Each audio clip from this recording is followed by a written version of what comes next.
You might think that as a nutritionist, I am a whiz in the kitchen. Maybe that my pictures would all be Instagram perfect and that I make gourmet meals all the time, but that is absolutely far from the truth.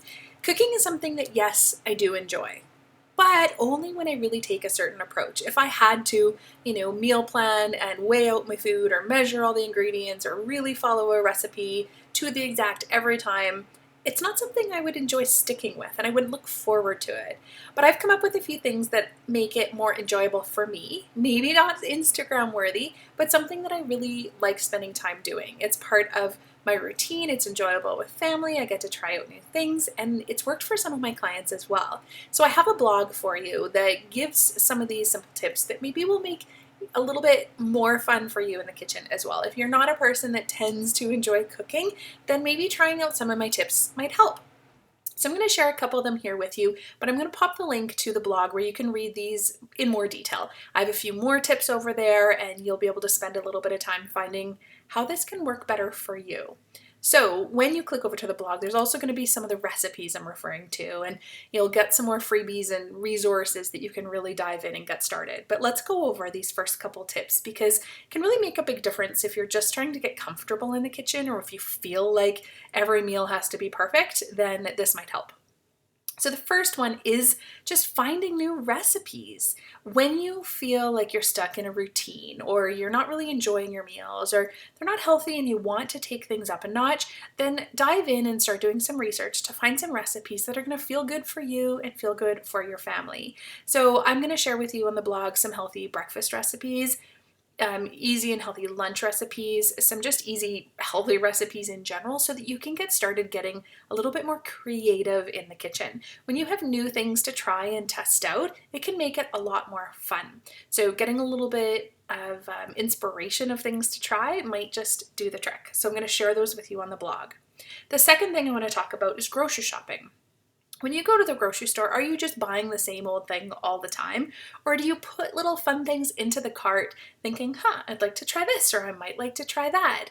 I want you to think back to a meal that you've really enjoyed in a restaurant and you've been meaning to or wanting to try and cook that at home. Or maybe there's something that your mom used to make, or your grandparent or a family member, just some recipe that you have thought of that you've never actually cooked yourself. I want you to put that on your grocery list for this week so that you can try it out in your home.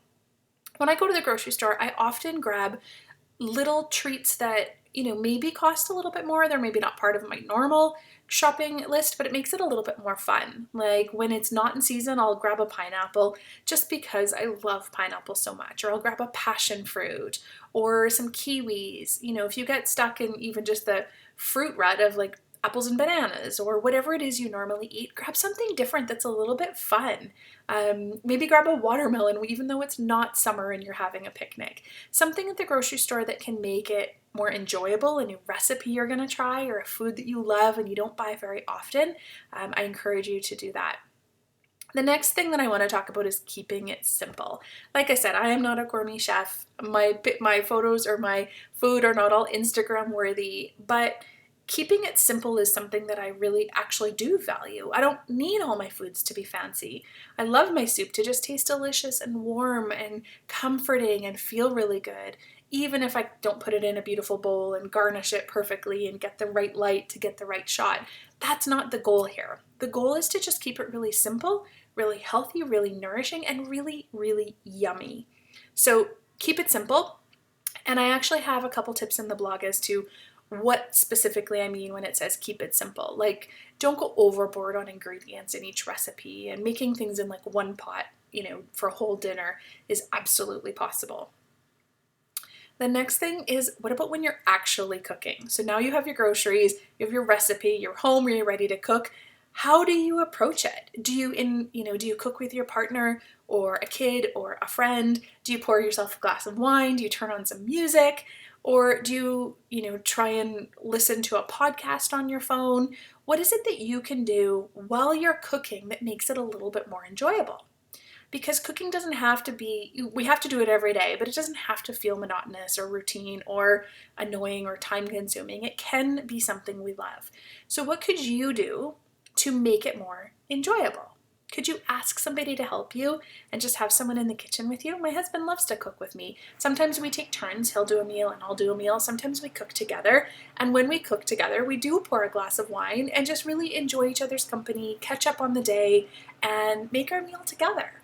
So there's a couple more tips in the blog as well. I'll leave you to go and read those. I want you to start just thinking about getting your cooking, your shopping, your meal planning, everything a little bit more enjoyable so that you can set up a plan to do it long term. When I put clients in a program that they maybe feel like they're on a diet or they're restricted, it's not something they're ever going to want to stick with. But when we can make it fun, then they will push through and do it long term. But we just have to figure out what that is for you.